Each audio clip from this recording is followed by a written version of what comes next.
Hello and welcome to this explainer video of my game board for CTM 710 assignment 3. So I'm just quickly going to scroll through the assignment.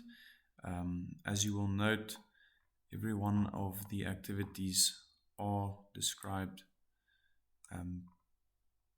in fair depth in this table format, discussing the activity number, the outcome, the teaching assessments, the teaching strategy, and the teaching theory used for every one of the activities. So every one of these explainers basically refers to the specific activity within the game board. You would have probably already read through this or will just start to engage with it. And then we get to after activity 12, we get to the section about the game board. So here I've added a little content piece just to give you an introduction to the game board. So my game board consists of 12 numbered activities. Each activity is grouped through a transparent box and includes symbols which indicate whether it's a teaching activity or assessment. So when we get to the game board just now, I will go a little more into this. The teaching strategy is also included for each activity. 10 resources are included in the game board with differentiation between content and interactive resources through columns and colors. So I've tried to separate the interactive and content resources a little bit, though they do overlap. There's a bit of a distinction made there. Then different colored arrows also used to show the path of learning. The game board is also supported by a key and resource alignment diagram, and a video explanation of the game board serves as an explanation of the game board and is available here. Right, so this is the key on page 18 of the assignment. The key with the cross-platform, So here's a key with the symbols used on the game board, as well as cross-platform integration or alignment between all the resources that I selected, as well as how they integrate into one another. And then here is the game board, but I'm going to explain this in trusty OneNote, which is quite interesting because I'm actually using OneNote and YouTube in my instructional intervention as well. So first things first, just the key to my game board. There's teaching activities, which is illustrated through this little blackboard. There's assessments, which is the tick marks. Every time there's a teaching activity, you'll see that the background is green and that the assessment marks.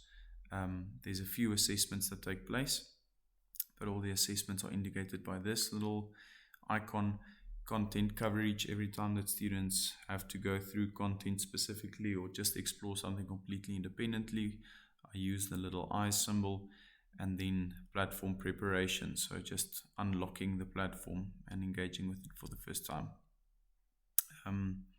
Then the student participation approach was also considered, so where the students are going to participate through self-reflection, or paired work, or small group work, or large group work. The icon being exactly as it is described. And then the teaching strategies. So some of these I had to go and create myself. For example, this one, because I used Canva, the free version of Canva, and some of them weren't available. So I made a little peer instruction icon. The just-in-time learning icon was available, so I'm just indicating this through a little student reading a book. Gamification, active learning, flipped classroom, and then jigsaw or gallery walk. So my cross-platform resource alignment, all my resources align, or I've tried to and plan to align them as far as possible. So you'll see later on that Khan Academy and OneNote, for example, have something in common, and OneNote and Forms can also be integrated through hyperlinks within OneNote.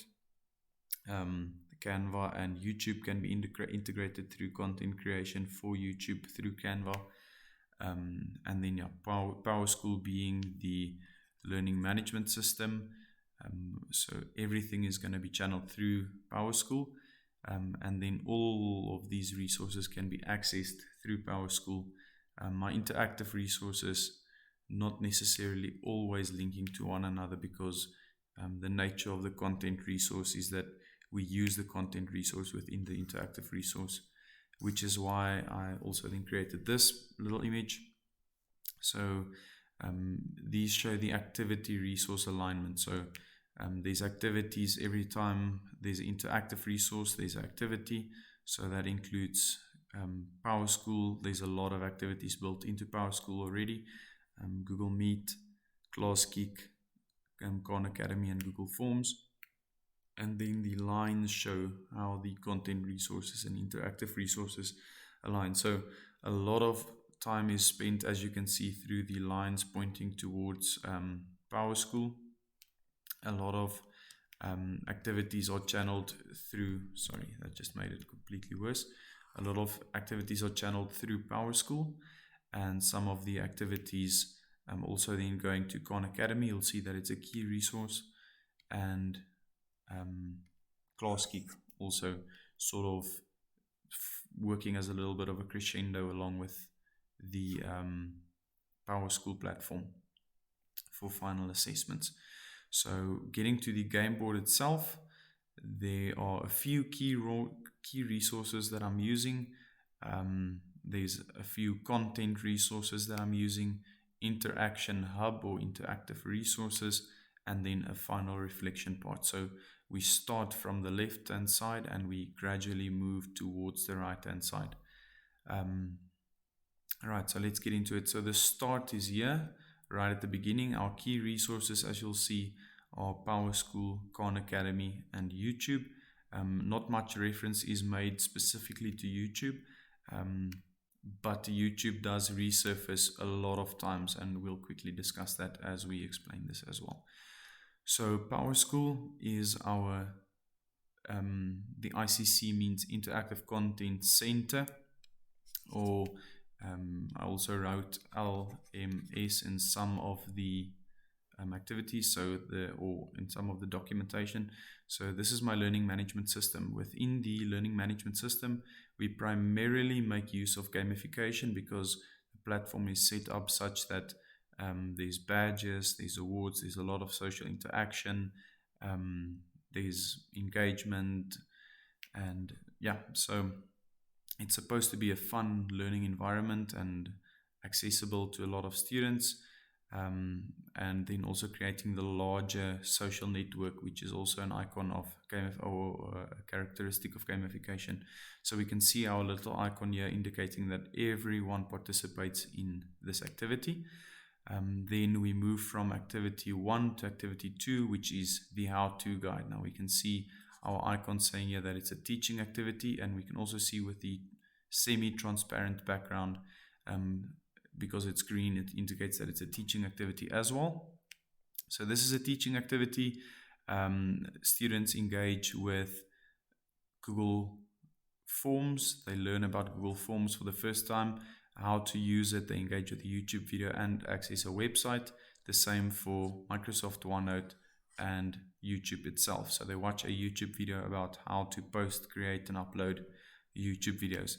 Then going from here, we mostly follow the gray arrows. We go from 1 to 2.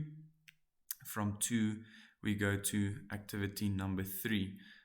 So there's a red arrow here indicating that we're actually using something that we learned here for assessment purposes, we're just integrating our knowledge into some kind of an activity. So you can see right through, there's a lot of using the content into interaction. So number 3, the students are going to be expected to create a Google form.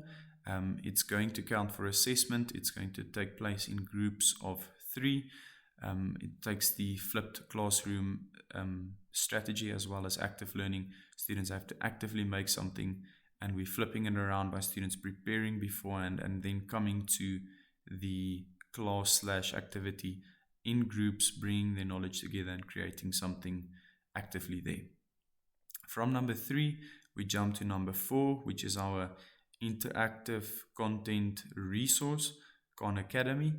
Khan Academy, first of all, the student need to just prepare the platform, create accounts, sign in, just play around. So the whole of activity 4, there's a lot of time spent peer instructing, where students just engage and learn about the platform and gamification. So they just play around with it, they discover the platform, just go into whatever they want to go in. There's no real structure for the 4th activity. It's just inviting students to engage with it as they want. Then we go to number 5, Khan Academy. This is a teaching activity. So in activity number 5, students are going to participate as students in a class that I, as the module or the intervention designer, prepared for them. So they are going to participate in a grade 4 mathematics class. They can join this class through a joining link, and they have to complete 1 or 2 or 3 activities and a unit test, or as much of the activities as they need for grade 4 maths, and then complete the unit test, just to experience what it would be like to join this as students. So though it's an individual activity, every student is participating for themselves, there's still elements of peer instruction because the students can talk with one another on the Khan Academy platform through comments and engagement. They can answer questions, ask questions, etc. on the platform. From number 5, we go to number 6. Once again, you can see the red arrow indicating that we are drawing knowledge from activity 4, 5, and then incorporating it into activity 6. In activity 6, the teachers have to create their own class for their students. So there's a bunch of activities available for students, for teachers on Khan Academy, from finance and economics to maths across just about every single grade. So teachers can choose a subject field and create a class for their students and share the subject code to the PowerSchool platform. The activity is already uploaded on PowerSchool and it's mostly done. I'm just getting finalized still on that, but they share the class code here, which normally they would, whatever learning management system they use, if they use Google Classroom, they share the class code with students. And then from activity 6 we go to activity 7. So right through activity 4 to 6, the students would watch Khan Academy videos. Khan Academy has a strong connotation to YouTube. That's why this line is there. Many people are familiar with the Khan Academy YouTube channel, but not necessarily with the website. So they will see how Khan uses YouTube videos to instruct students and to help them to master the content. And then right after this, now activity 7, they use their knowledge from OneNote, which I'm currently using now, and YouTube, as well as what they've learned from activity 4, 5, and 6, to make a YouTube content explainer video for themselves. So they create a content piece using active learning and Jigsaw.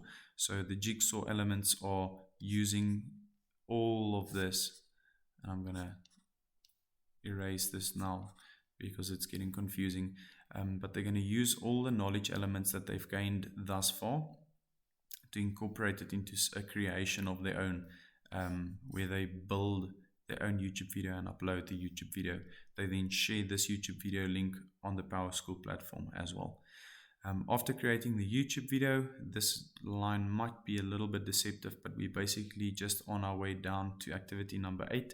So this YouTube video is going to inform the class geek activity. The students, though it's assessed and though it happens in groups or takes place in groups of 3, this video is assessed in its own right as a video, but then it informs the final activity, which the students would normally then do through Class Geek. So we move from number 7 to number 8, and this was then a video resource. Here we are going to create an activity for Class Geek once again. So this is a teaching activity in groups of 2. It's active learning and peer instruction, discovery learning as well. Students just explore Canva. There's no restriction on what they have to create or are restricted from creating. They can create any content resource that they want, whether it be creative or very academic or animated or serious. There's incredible amount of resources, but they have to create something through Canva which they can then use for assessment in the class kick activity. So activity 9 is once again assessed. Everyone participates in this. So there were only two big group participations, well, two big group activities thus far. It's the PowerSchool platform. So everything is almost uploaded onto PowerSchool. As you will see in my document, there's a lot of discussions, sharing of files, and then the group project at the end as well. But everything almost runs through PowerSchool. But this is one activity that actually takes place within the grander scheme of things, where everyone participates as students. So for the class kick activity, the knowledge they accumulated through activity 4, 5, and 6 in terms of content knowledge selected for the students, the teacher selects a content piece, for example, grade 4 maths. They choose something that they want to assign for the students. They build or create a YouTube video that teaches a specific section of grade 4 maths. They develop a worksheet for grade 4 maths, and then they set up a class of their own for grade 4 maths. First, they participate as students and instruct one another through active learning within a class kick activity, and after that they create their own class and share the class link once again back to PowerSchool. Once that's been completed, students go to number 10. Number 10 is a teaching activity. So the exact same form that students completed here in number 3 is going to be done in number 10, but it's not the same form, it's a 100% replica. So here students assess their prior knowledge, and then at activity number 10, after completing everything, they do the same form, but now they assess their post knowledge. So this form is an assessment of how they rate their level of knowledge for every one of the 10 content resources, interactive and content resources. So they redo the assessment and use peer instruction to ask for student help or for peer help. So if they realize that they might, for instance, still not feel comfortable with creating a class in Khan Academy, they ask other students for help. And then they can, that's basically it, sorry. So they ask other students for help there. They can then learn how to use it, go and refine their knowledge, etc. Look at whatever they can do very well, look at where they still need some practice before we go to activity 11. So it's active learning because they are participating in a little informal assessment and doing something that their students would normally do as well. And it's actually teaching them something about their own progress. There's no assessment here. It's just an informal self-assessment to see how you've grown. From here we go to activity number 11, which is the Google Meet Plus meeting. So we then host a Google Meet where students have a live virtual engagement. Students have a conversation about what they've learned. So basically discussing the results from number 10 in number 11, what they've learned, how they feel about the module so far, how they feel about all the content resources, how they think these things can be incorporated into their classroom individually or collectively. Once again, peer instruction coming through strongly because there's collaboration between teachers and accumulation of the knowledge and sharing of knowledge and sharing of experiences in this Meet format. The teachers also then basically just learn how to use Google Meet Plus and how to incorporate it into their classes so that students can use emojis to make the class a little more interactive and exciting. From here on out, we go to the final assessment, which is once again on PowerSchool. So it's the final assessment individually as well as in groups. So they add their knowledges together. So firstly, they create a individual reflection through a journal. So here we have um, we have the individual journal, and then after the individual journal we have the group wiki. Sorry for the bad handwriting, just quickly writing there. So then they create the group wiki, which is a wiki page that I created as a final assessment on the PowerSchool platform. This group wiki, the purpose of the group wiki is for them to create sort of a collective knowledge base,